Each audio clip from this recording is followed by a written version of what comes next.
Nucleus and its functions. Nucleus. The nucleus has a double-layered covering called nuclear membrane. The nuclear membrane has pores which allow the transfer of material from inside the nucleus to its outside, that is, to the cytoplasm.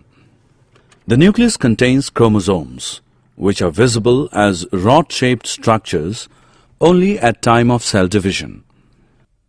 Chromosomes contain information for inheritance of features from parents to the next generation in the form of DNA, deoxyribonucleic acid molecules. Chromosomes are composed of DNA and protein. Functional segments of DNA are called genes. Whenever the cell is about to divide, the chromatin material gets organized into chromosomes.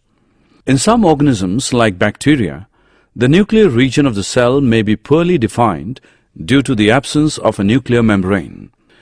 These organisms are known as prokaryotes. Organisms with cells having a nuclear membrane are called eukaryotes. Functions of nucleus.